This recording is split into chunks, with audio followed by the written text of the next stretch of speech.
There's a new way to stay connected and know what's happening with Market to Market when you subscribe to Market Insider. One email and a lot of information awaits you. Go to markettomarket.org and subscribe to Market Insider.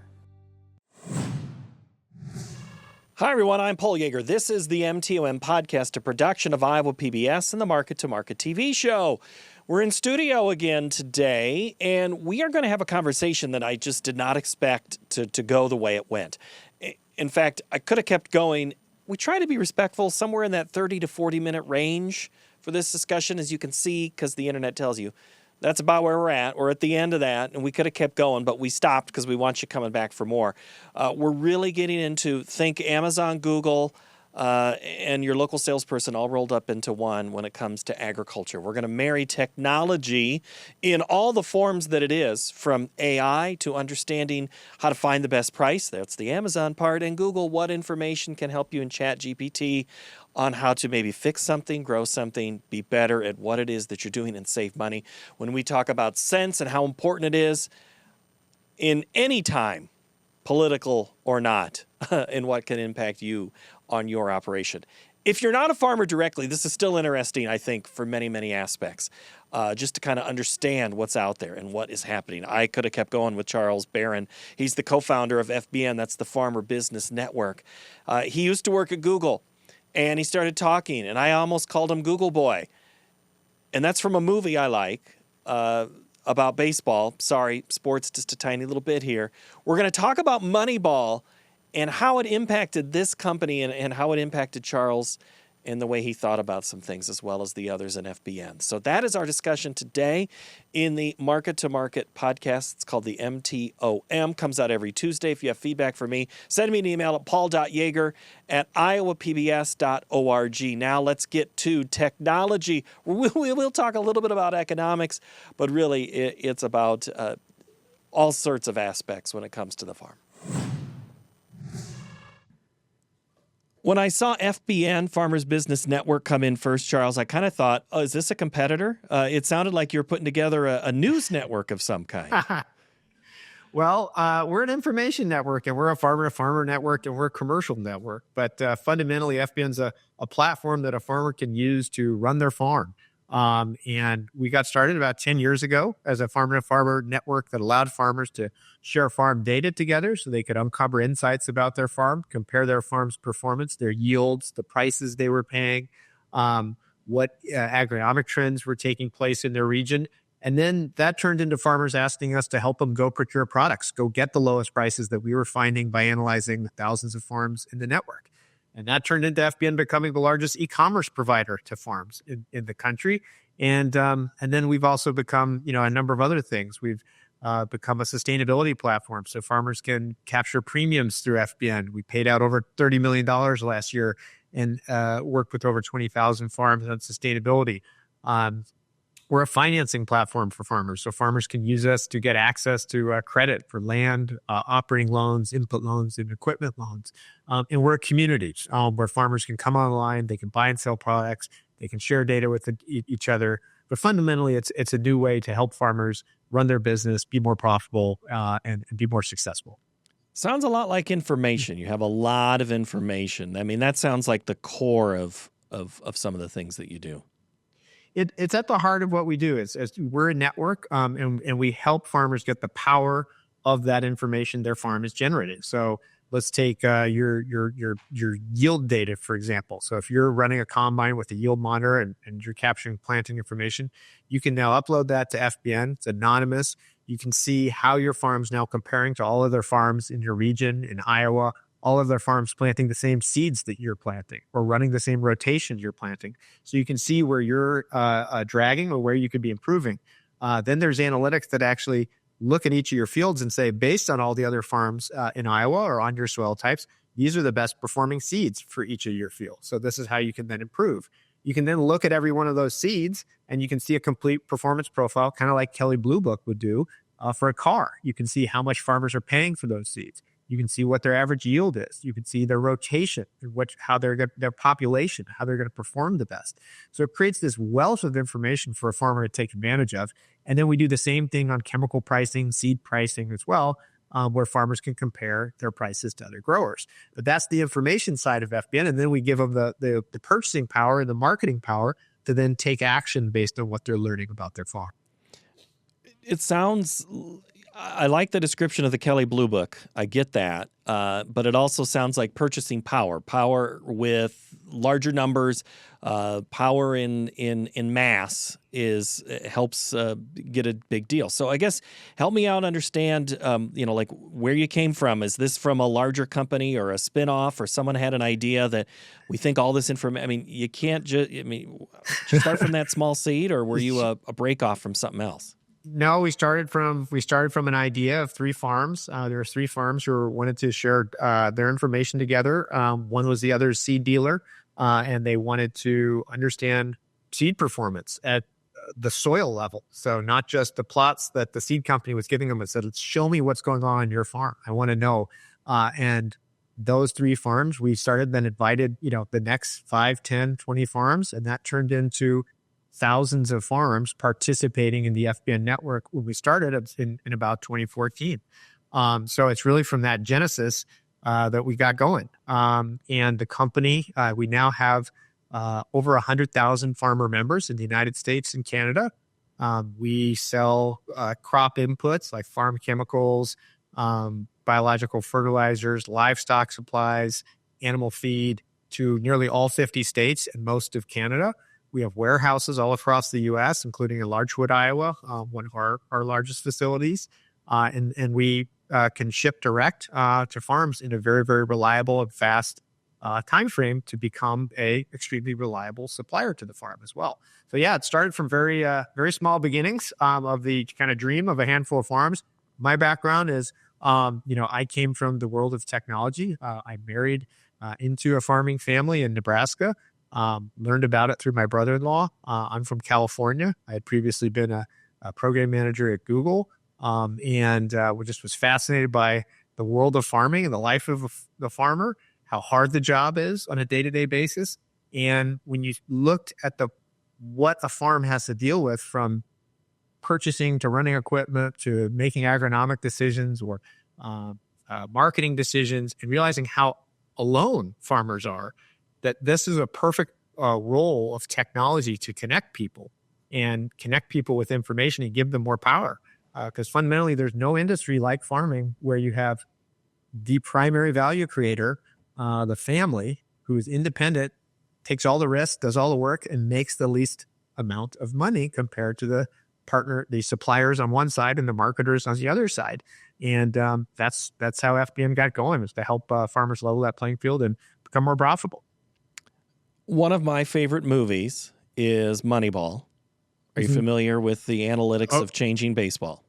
Absolutely. Okay, so in that part, one of the big scenes that I enjoy, why I like it, is the old scout having a conversation with the general manager, Billy Bean, played by Brad Pitt, and they're talking about Paul D. Podesta, that is, the real life character. But he says, you and Google Boy are going to sink this operation. But the reason I bring it up is that is a little bit of a comparison. Farmers know when a field looks good, but data is telling them so much more. And understanding prices of, well, I'm selling to the co-op or the crush facility or the ethanol plant. One of those 3 is going to give me a good price. You're telling me through FBN that I can find other ways to get better seed price, or a better price for this, or a more efficient way to do this. That's what it sounds like to me. Am I characterizing it at all, that comparison, correctly? No, you're exactly right. And Moneyball was a huge inspiration for FBN. In fact, our very first meeting of farmers that we had Paul D. Podesta come and talk to our growers. And then we had Billy Bean come another year and talk to our growers. And it was all about, how do you use information to farm smarter? So when corn is $3.50 or $4 and your profit margins are razor thin to negative, you need to, how do you sharpen the pencil? And you go and you chase yield with the $330 a bag triple stack genetics and planting them at 40,000 seeds per acre, Or do you, reconsider the traits that you're planting, look at the optimal planting population, maybe save 5 or 10% on your seed costs, look from switching to branded to generic crop protection, potentially look at sustainability premiums and how just by using data, you can now capture those and make yourself more profitable, refinance the farm by considering alternate lending. How do you use those tools to play farming like Moneyball and understand that at the end of the day, you're not chasing yield, you're chasing profit on the farm. And that profit is the difference between your cost and your revenue. And there's a lot of ways to look at the cost equation differently. And then on the revenue side, market smarter, capture premiums, differentiate the business, and look at it that way as well. So Moneyball is a huge inspiration here, and it's exactly the way FBN was constructed. The way the movie ends, it describes that things aren't working for the long term, like in the playoffs. It works great for the regular season, and there's criticism of the book and the movie for sure, because it leaves out certain factors that were in place. So I guess I'll continue with this. Since you said you had that strong connection to Moneyball, we're going to keep going.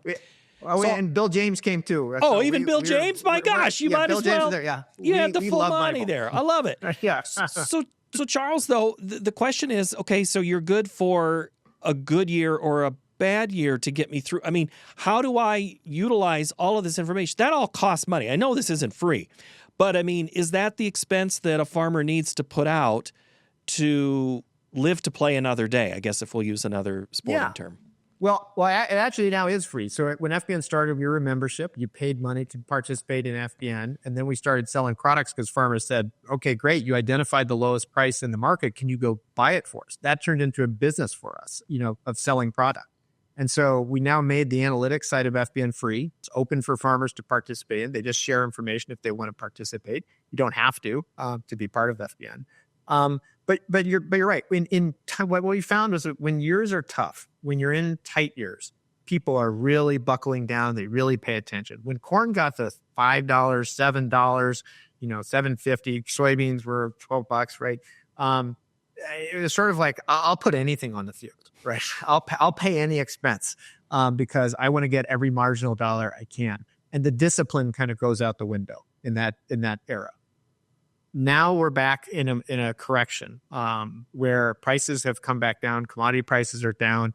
We went through a huge correction in input pricing where input prices skyrocketed for farmers in 2022. They collapsed in 2023. And we've just done a big market outlook, a price analysis.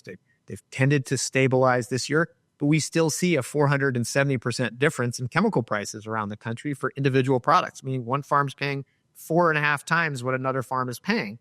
Okay. So there are still huge opportunities to buckle down, reconsider your purchasing behavior, reconsider your seed selection and the seed partners. We create a platform called FBN Seed Finder where you can compare genetics. You can see if one seed's being sold by other companies. So you can see the genetic identity and you can see if it's available for less from another seed company as well. So we give you all those tools to really dial in and really optimize your farm's performance. It's ultimately up to the farmer to take action on that information, but we also try to make that as easy as possible. So one of the biggest things FBN does is sells crop protection products, sells biologicals. We've sold seed in the past. We'll probably come back to it here this year as well. And we sell livestock supplies. We make it extremely easy for farmers to understand if I'm switching from a branded product to a generic product, how much savings are available to me, which we found averaged about 30%.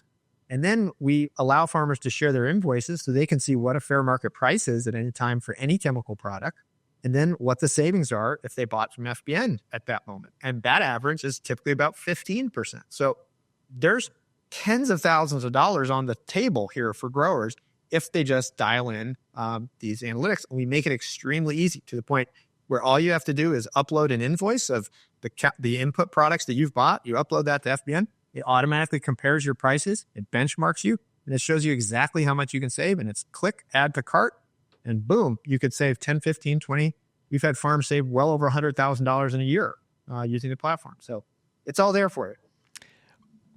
You just opened up a whole bunch of boxes right there. Let's go first. I'm going to pull the curtain back. You're getting the information from a grower that says what they're paying, which would probably scare the bejesus out of the individual salesperson, because I charge different farmers different prices because based on volume or whatever. We'll just be generous and say it's volume, not prior relationships or something like that.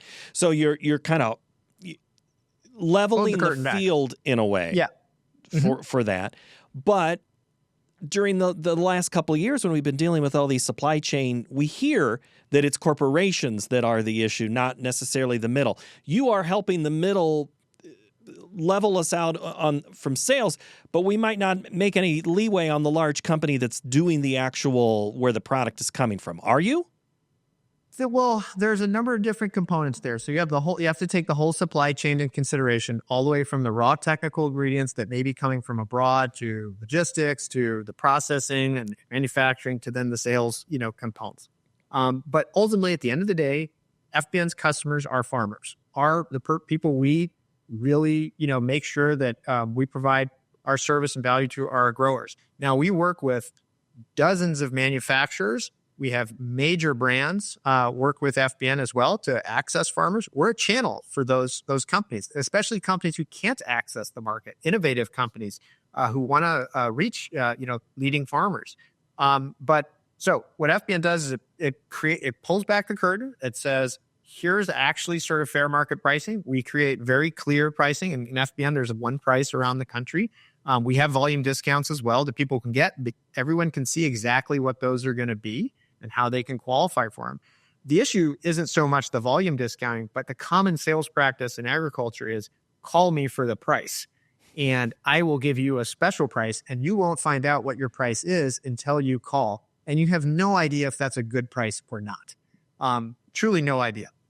I've had so many farmers come to us and say, and I've said, hey, have you ever done a price comparison, price analysis? No, you know what? It's just not even worth the time.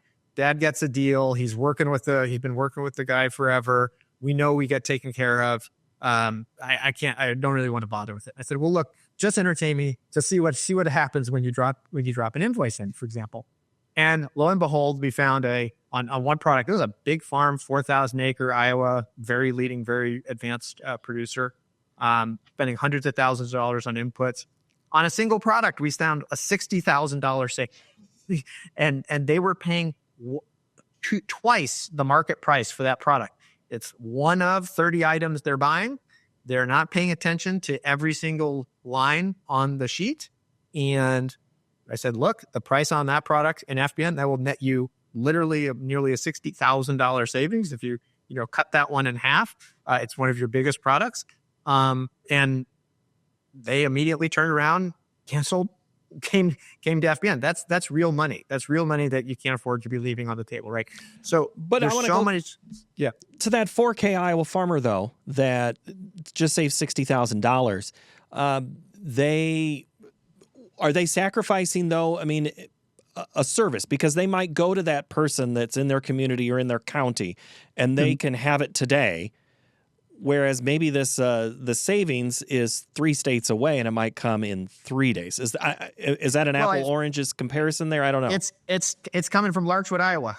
So we're shipping from Larchwood or one of our other. We have some other facilities that we ship out of in Iowa. They can pick up. They can have it that day. Typically, if they go pick up, or you come on the website, it'll show you exactly if it can be there in a day, 2 days, 3 days. It shows you exactly when it can get there. Just like when you go onto Amazon. And it tells you that, that item can get to your house by, tomorrow or 2 or 3 days. We do the exact same thing. So certainly we don't do all the things that some types of retailers do. So it depends how much service or support, a farm thinks they need. But many, many farms are independent agronomically, or they're working with an independent agronomic advisor, or they have their own application equipment, or they can work with a custom applicator. And they can find, huge savings in ways to do that. So if you need everything and you want full service, it's we don't do all those things, but for many thousands of farms, it's a phenomenal opportunity. Oh, and you mentioned Amazon again. That was one thing. It kind of your product sounds a lot like what an Amazon does. Comparisons, find the best deal. You have a warehouse here and it can ship from Larchwood to wherever. And is that a fair comparison to what you're doing?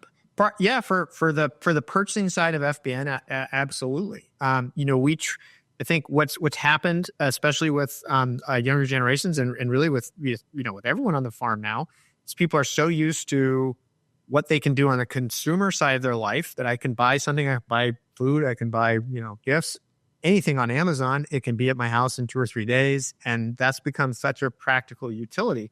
Well, you can do the same thing with truckloads of crop protection, or totes of fertilizer, or I need pharmaceuticals or feed. We can get liquid cattle feed, which we price dynamically all over the country. They can come on at any moment, 24/7, see the price to their farm, click, the truck's going to roll within a day or two, depending on when they need it, and boom, you have a level of transparency, a level of confidence in pricing, and a level of access that's never existed before. But I like the stores where I can go buy baling wire and a nice plaid shirt at the same time, though. I need that. Do you sell plaid shirts too? We do. I'm not actually wearing my favorite plaid shirt, which is an FBN plaid shirt, but we do sell FBN plaid shirts, and we sell boots. We sell muck boots. We sell hog supplies. Yeah, so I get it. Yeah. If you need it for the barn, we've got it. Well, let's go to, because all of this to me sounds very AI-ish, but is it really AI? Is that, utilizing, finding, using the computer, using technology to find good prices or efficiencies sounds like a good use of AI, is it? It absolutely is. AI is a little different. What's now commonly, when people talk about AI now, it's different from what FBN started as, which was sort of that information, a database or almost an encyclopedia that a farmer could reference. But AI, we created an AI ag advisor, and AI really allows you to talk, to the system, and the system talks back to you in plain English. And that's really the biggest difference of what AI enables now, is it does all the work of interpreting and the intelligence of figuring out what the answer is, and it talks back to you. So as opposed to going to Google and searching 10 things and going to websites and trying to figure it out, you just talk to the AI and it'll have a conversation with you and help you figure it out. And so we created an AI advisor called Norm, named after Norman Borlaug, and his family was very generous in letting us do that. That was the first AI ag advisor built on ChatGPT, and it can pass an agronomy exam. It can provide chemical recommendations, tank mixing instructions. It can help you with equipment diagnostics, livestock questions, farm marketing questions. You can put any type of question into Norm, and it will help you solve that problem. We specifically trained it on crop protection, pests, disease, mixing, and complicated aspects of crop protection to help growers, because what they're often telling us is, hey, I have an agronomist, or I need an agronomist, but it's midnight, or it's I want to have that first level of answer where I don't have to call a human, or someone's not available to me. And so we put it right there on FBN. You can go on any product page on FBN, and it'll say need help, and you can talk to Norm right then, and it will work with you.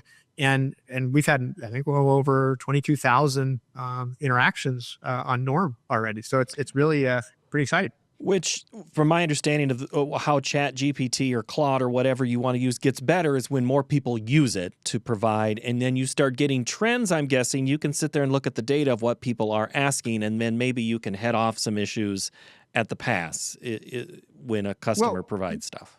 Yeah, you can say I want to talk to a human, or I can chat with Norm, and but ideally what it does is it gives your farm a superpower, right? So I'm sitting there in the cab, and you can literally describe what's happening, or an equipment issue that you're experiencing. You say the model of your tractor or your combine, and it will help you diagnose it, because it can go out and read the equipment manuals and help you actually diagnose that problem. It's remarkable what it's capable of. And so it's like having an agronomist or an equipment advisor, or just an expert who's there to actually help you, which is really just a phenomenal capability, and it's only going to get better over time. Well, but there's also that issue, though, of sometimes you're not allowed to work on that piece of equipment. We've had legislation that addresses that issue, even if you Right. can diagnose it. So, and you also mentioned early on in our conversation, very AI-ish to me in understanding what my yield data is or what has worked on and what has become more efficient. Because to me, that also is intelligence of just better understanding and trying to match things up that work better. So, I mean, it does seem like a lot of this technology kind of weaves in and out of a lot of your product offerings. Yeah, we're fundamentally a technology, a platform for a farm, and you can use it for straightforward purchasing. I need Draxon for cattle, or I need some drench or Poron, or I need syringes. Come on and purchase. Or I've got very complicated agronomic questions that I can use AI as an assistant for, or I can say, hey, it's preseason. Like, we're about to go into our preseason, and kind of like Amazon, we have a big cyber sale every year. It'll start here in a week, and it's the best preseason buying moment for growers. They can come in. We have these planning tools called Acre Plan. They can plan their whole year of inputs, see exactly what the costs are going to be, down to the dollar, acre by acre for each crop. Boom, they can purchase and know exactly what their costs are going to be. So we try to use technology to make farming easier and to make farming more profitable, save farmers time, on these, painful tasks that take a lot of work. Time is one thing, money is another. That's what you're really trying to. Let's get real.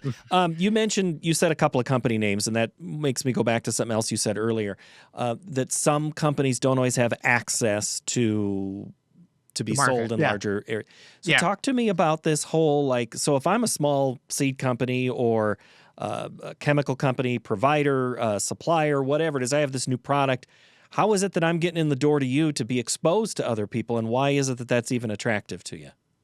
Yeah, so this is something any new company in agriculture faces, which is distribution. How do I get distribution? And in agriculture, there's a retail system, there's a co-op system, and those are typically the two major ways that products get sold. Then seed companies tend to have independent dealers. But the manufacturers have a lot of influence in that system as well. And so it can be very hard for new technologies or generic products to get on the shelf and get access and get promoted through those channels.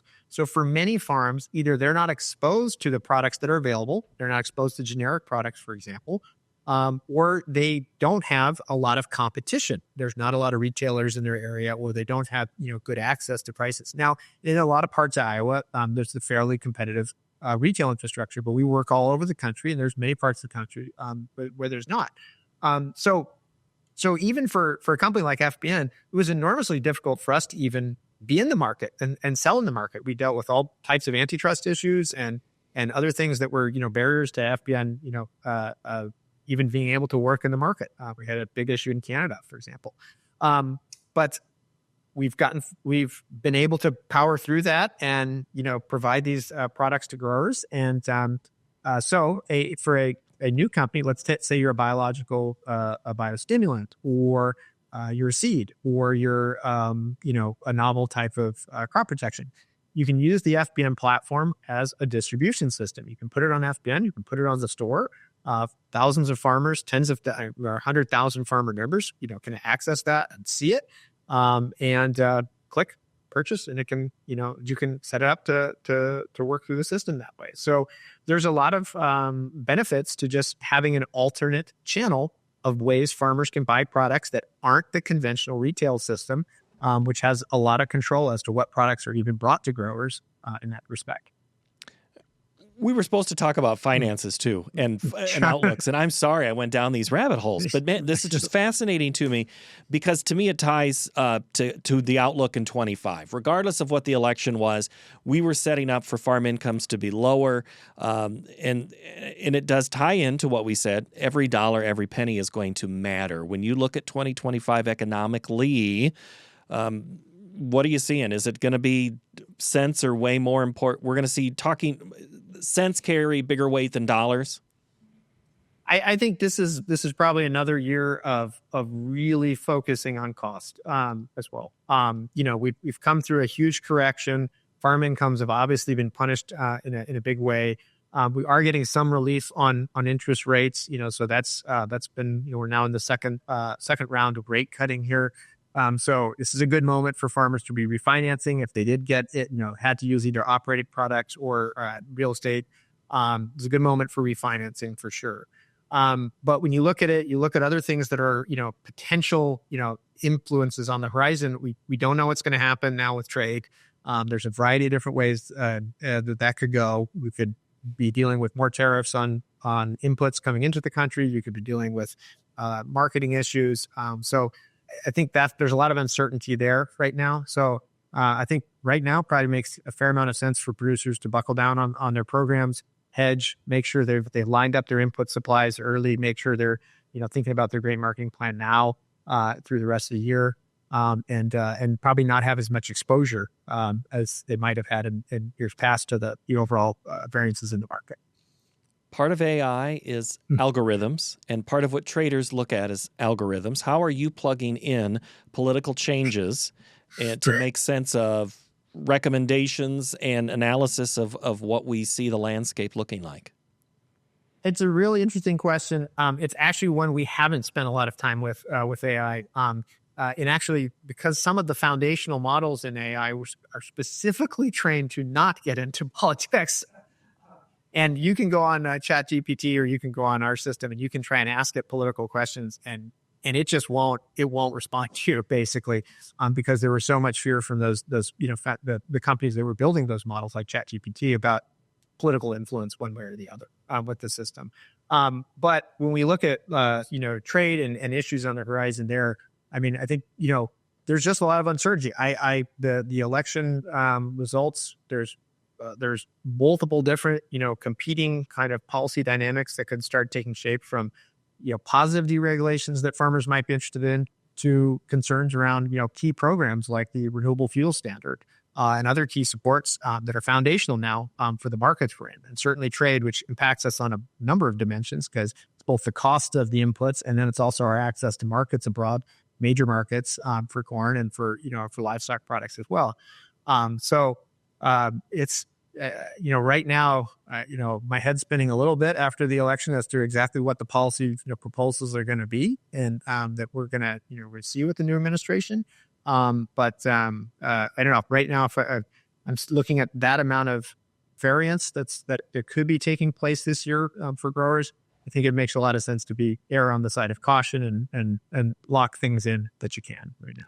And if you have help to find deals and lock things in low, or I mean that's been common fundamental survival on the farm the last 5 to 20 years, or ever really. If you want to go back in history, we're always trying to find where can we make efficient happen to our benefit.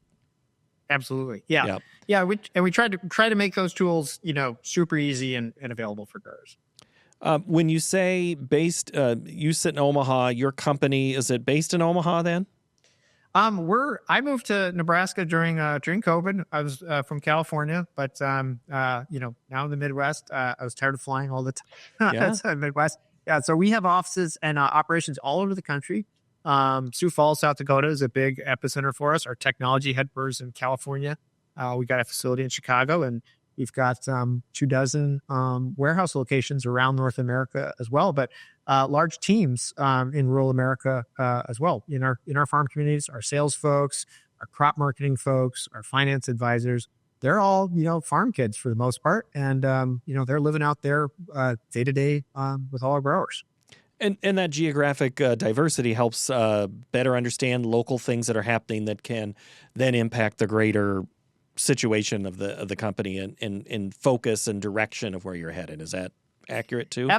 Yeah, absolutely. And it allows you to do things that no other, provider can do. So one of the more popular things in FBN is polling. We do polls typically like every week during harvest. We'll do harvest progress. We'll do market outlook polling. We'll do sentiment polling, crop progress or planting progress polls. And we'll have, anywhere up to 5,000-6,000 farms participating real time in those polling. And so one of the farms, a farmer told me this, I love it because I can answer the poll and it's like stepping outside my door and I can see what's going on in the whole country as opposed to just looking at my farm. So it's really helps farmers kind of broaden their view, know information almost faster than the USDA information that comes out, because you know what's on the mind of the thousands of FBN members as that's, coming out and things that are taking place. And so being a broad national network of growers in virtually every crop and livestock species in all 50 states gives you a lot of advantages, in your county because you're getting market insights, you can see what's going on in Ohio, or if Illinois is having a big year, or if Nebraska, somebody just got hit by weather and how that's impacting marketing strategies. USDA is the major provider of information that everybody kind of bases some things off. They poke at USDA, they're out of touch, or they're behind on the size of the crop, or the not as good of a crop and things are late. But it is the center, no political supposed to be organization. The pushback, though, Charles, that I think we're going to have discussions in the next few months and years, is that why do we need a government service to provide that data when there are private companies that can do it, that have real information that are coming from farmers, just like USDA does? But where does that put you? Well, it was funny. It's funny because Sonny Perdue, when he was the ag secretary, came to our farmer to farmer event, which was FBN's big conference. He said the exact same thing. He said, I don't know why USDA does this. Maybe FBN would just do this. But, I think, look, a government can do things that a company can't do, right? A government can make sure there's responses from every county. There's a certain statistical significance that they can get. The government provides a different mission. It has a different purpose than a company. It provides, for the public good. It has to serve all farms, around the country. So there's some things that inherently the USDA system is going to be better at doing. What FBN's, proven that it's really fantastic at doing is getting very rapid information to growers. And so we may not get every county, we may not get an equal representation of all farm sizes, but you do get statistical significance, and we give very timely information to growers. And when we get into planting or things like our acreage reports, which we do acreage forecast estimates in March for growers, we're sometimes a week, 2 weeks ahead of the USDA number that comes out. And we have been just about the most accurate group in the industry at predicting the ultimate acreage number, not the March number, but what ultimately is coming out later in the summer as those final acreage numbers and final yields, because there is real wisdom in the crowds, and the statistical power of those polls that we can generate for growers are real. And so that's a different type of value that FBN can create for growers, and farmers can trade on it. We're very, very careful in how we get that information to our growers. We want to give it to them before those USDA reports come out so they can decide what they want to do with it. But that's one of the benefits of being in the system. And certainly we do other types of analysis where we use satellites to analyze yields and analyze crop progress. Which is what large seed companies do. Or insurance companies, they have satellite data. They can tell that your field was sprayed with something that it shouldn't have been, and that's an insurance claim, or it wasn't damn. I mean, we have all sorts of data out there, but there's always this apprehension about big data, and you're going to fight that. I mean, that's going to be something you're going to have to probably defend for the length of your time with the company. Yeah. I think there's always been, call it a healthy kind of, skepticism or rational. So, for farmers as to, how should I feel about this? Is this good, ultimately good for me, or ultimately, bad for me? And, the way we've always, just tried to make sure the anchored sort of principles of FBN from the beginning was that FBN actually started out of farmers' fear of companies, larger companies in agriculture that were existing, machinery companies, input companies, et cetera, won't name them, creating their own data capture systems that then farmers knew, how that was going to come back to them in the form of prices, or that was going to come back to them in the form of loss of control. Mm-hmm. And so we wanted to create FBN as the independent platform for growers that they ultimately could determine the value from. So if you're not forced to use data in FBN at all, you can just buy chemical. You don't have to share data to buy chemical or anything like that. But if you give producers a platform that ultimately is theirs, they can share prices, they can share data if they want to, then they can make sure there is an independent source of information out there that's that's not controlled by other manufacturers or retail or equipment manufacturers. So we work with all systems, and that's really an important premise. So ultimately, what we believe is, if you have those foundations, you have the right principles in place, and you have rules around anonymity and data security and data privacy, that a farmer can benefit, to the tune of tens of thousands of dollars a year, by simply seeing what price, variation might be on inputs, or, doing yield analytics on their farm and saying, hey, my yield's tracking 5%, but if I changed hybrids and I switched seed brands, then I might find a 5-10%, bump. And how much is that worth to me, right? So there's tremendous power to be gained there for growers. And we want to create a system that's independent and more unbiased to them. Certainly we sell products, but those two are separate. You come in, the seed analytics are only the farmer results, and the products that are for sale on FBN, those are the prices as you can see them. And you can see what market prices are for products we don't sell as well. And you sound like, good salespeople, and the good, to provide what the benefit is. So all I really need is, just a good flannel shirt. I don't need the paring knives or the thermometer or anything like that for my seed company. That's as long as you have that, you're going to be like everybody else, Charles.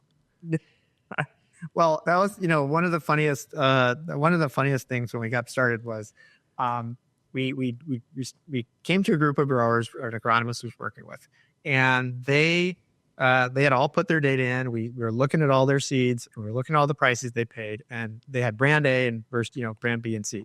And the agronomist was recommending all these seeds to them. And we found these were big farms. It was up in North Dakota. It was 5,000 or 10,000 acre farms.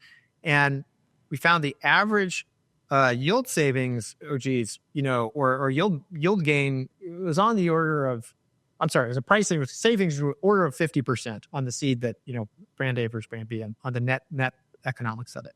And we said, well, why are all of you planting this clearly inferior product that is costing you, tens of thousands of dollars versus the alternative?